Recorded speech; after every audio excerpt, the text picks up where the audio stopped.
Who would you say is the beneficiary of the PSI scheme? I will look at it from two angles: the direct beneficiaries and then the indirect beneficiaries. The direct beneficiaries, firstly, I would say is the government, because the government that actually come up with the scheme of saying, oh, we want to move our production from 2.5 million barrels to 4 million barrels. So whatever number the government is able to achieve, you know, it means government is able to achieve its objective. That's number one. Then the second beneficiaries are the companies, the indigenous, these are local companies we are talking about. If they are able to get some quantum of funds, they will be able to approach the bank. You know, the way the loan works, if you have certain level, then we add certain level to it for you. So it's a benefit for them to be able to raise funds, you know, to be able to do more exploration. So these two categories are direct beneficiary, in my view. The indirect beneficiaries are the people employed, because it is a term of the grant that you must employ Nigerians. You must, and you have to list it there in the presentation to NIPC, and they would be monitoring that you have to employ Nigerians. Then the last one is the corporate social responsibility to the communities. Sometimes you do road, you build schools. These are things you have to state very clearly before the grant is given to you, especially in the oil and gas industry. So all those things, you know, they are benefits to Nigerians. So, and if you then look at it, that's an indirect benefit, you know, to the whole population. But how would the stakeholders here being the Nigerian, the government, indeed all those concerned, how would they ensure that the benefits are maximized? Yeah, the benefits of the PSI. Yeah, exactly. I think that can actually be measured. How do you measure that? For instance, the government said, okay, we want to move from this point to that point. The question is, has that been achieved? I've given you some few numbers now. The indigenous and then the marginal field operators, their level of production before was around 80,000 barrels per day. They've moved to 200,000 barrels per day now. Last Monday, if I'm not mistaken, Austin Afro, one of the lead in the Seplat, exactly. He met with the president and with the team, and the president assured them, you know, that we will move it to 1.2 million barrels, you know, from your current 200,000 barrels per day. So you can measure, you know, the increment from the current 200,000 barrels per day. They were on 80 before. They've moved to 200 now. And I think Nigeria is coming up. Now, the issue is from 200 now, next year, where are you? Have you reached 250 or 300 or 400? That's what we should be looking at.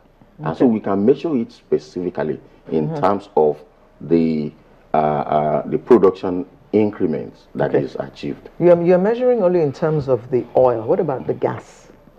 It's actually the same thing with gas. And in fact, the gas is the one that I think we are not doing too well on. The only company that, well, I don't know, for the other entity, Braskem LNG, the only company that government has given pioneer status is Nigeria NLNG. And at the time government gave them 10 years tax holiday, there are some other countries that wanted to give more years. A neighboring country wanted to give 12 years. Another one wanted to give 15 years tax holiday.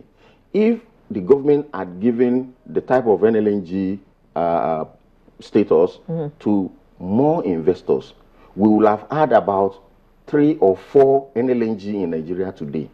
I honestly believe that our lifestyle will have changed for it.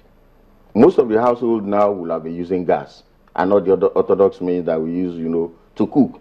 But we have a problem with strategic investment in Nigeria.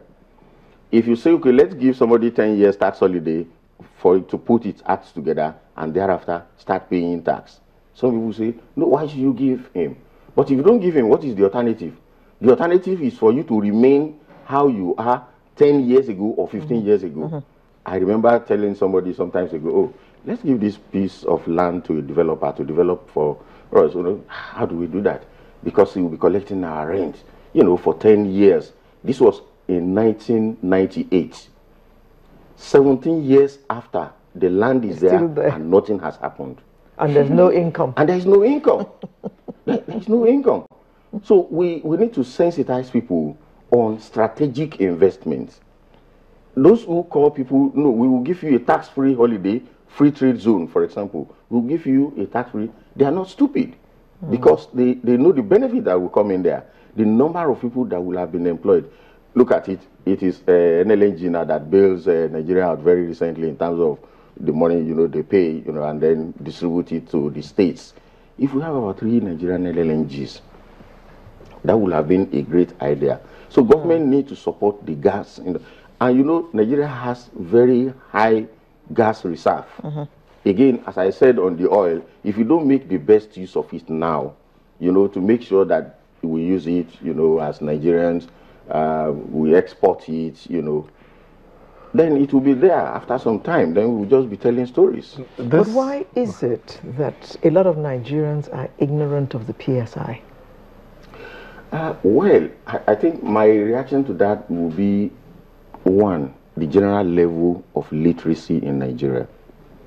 Because the categories of people that you can say understands it are probably the lawyers, the chartered accountants, the tax practitioners. The tax people like yourself. Like myself. So those are the people who can, fairly explain. And you don't have people coming on board to come and explain it to other people. So the level of awareness by the people, is quite low. If you look at that percentage of people, they're not up to 1 million of the Nigerian population. So, and that's where we're having that challenges of people trying to kick against what is going to benefit them. Okay. How should government improve on the PSI awareness and revenue and all of that? How should they improve on it? I think one of the things the government could do is to come up with enlightenment scheme, on it, so that people will be aware, and then they will not go forward, 2 steps, go backward, another 1 step, to say, oh, we approve today, we don't approve tomorrow. There should be clarity, on that. The second thing they could do to improve is through monitoring, through monitoring and then enforcement. For instance, you tell me you are going to do 50,000 barrels. Have you done that? You told me you are going to employ 10 But that has been the situation as it is in the country, where people say they'll do this, they don't do it. And then we're talking about when we opened that. Issues about subsidies come back again and all. Would the PSI help to solve issues of subsidy and all of that? No, the PSI one, if you adopt a scientific approach to it, is very measurable. Because in the presentation you make to the NIPC, you state the volume of what you want to do, you state the number of people you want to employ. Should the PSI also be applied to those getting licenses for refineries and all? Absolutely. For me, Nigeria should have gotten refineries. I cannot rationalize why Nigerians are not having refineries. Private refineries, for that matter. We are supposed to be better off than where we are today. The government will give a license, and then there are a lot of conditions that is not allowing them. We should move forward from where we are. All right. Okay. So what's your last word on this? The awareness of the people and the effect that PSI has had on the industry? Okay. My take on it is actually for the government to create a lot of awareness for the people. One, follow up through monitoring and enforcement to make sure that, okay, Nigerians are employed, social securities are done, what the companies promised. They are able to deliver on them. Once they do that and people are aware that, look, there is a lot of benefit in this thing, I believe, honestly, everything will be okay. And Nigerians will support more projects, which will be better for us all.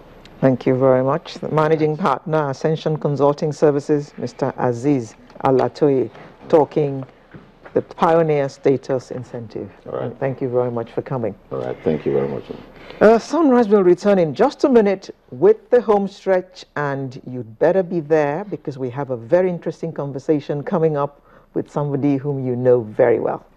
Don't go away.